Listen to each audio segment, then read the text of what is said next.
Hello दोस्तों, स्वागत है आपका हमारे यूट्यूब चैनल में। दोस्तों, आप देख सकते हैं ये आपके सामने एक 4440 का एम्पलीफायर है। इसमें प्रॉब्लम ये है कि ये साउंड जो है बिल्कुल ही स्लो दे रहा है, बिल्कुल ही कम। दोस्तों, सबसे पहले मैं आपको एक बात बता देना चाहता हूँ। आपको शायद इस चैनल पर वीडियोज़ नहीं मिल रही है काफ़ी दिनों से, लेकिन अब आपको इस चैनल पर वीडियोज़ मिल जाया करेगी इलेक्ट्रॉनिक्स से रिलेटेड। अगर आप किसी भी टॉपिक पर वीडियोज़ बनवाना चाहते हैं प्लीज़ कमेंट में बता देना। हम तो बात करते हैं इस एम्पलीफायर की। सबसे पहले मैं आपको दिखा देता हूँ। इसमें एक चूहे ने इसके तार काट दिए थे। यहाँ पर आप देख सकते हैं इस कनेक्टर के तीनों तार कटे हुए हैं। तो यहाँ पर ये लेफ़्ट राइट ऑडियो इनपुट का आउटपुट का है, और ये जो है इसका 5 वोल्ट इनपुट था, तो इसको भी काट दिए। तो मैंने यहाँ पर कुछ इसकी वायरिंग भी की हुई है, आप देख सकते हैं।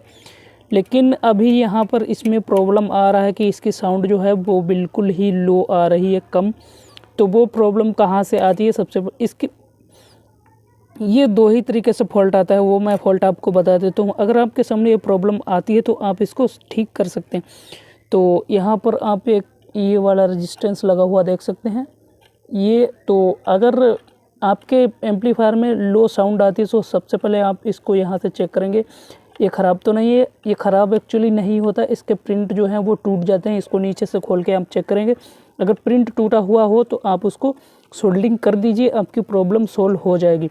और दूसरा सलूशन ये है, यहाँ पर आप जो ये वॉल्यूम देख सकते हैं कम ज़्यादा करने के लिए आवाज़ को, तो ये वॉल्यूम ख़राब हो जाने की वजह से भी ये प्रॉब्लम आ जाती है। तो इसका ये वॉल्यूम जो यहाँ पर है ये बिल्कुल ही बेकार है, इसलिए इसमें साउंड नहीं आती है।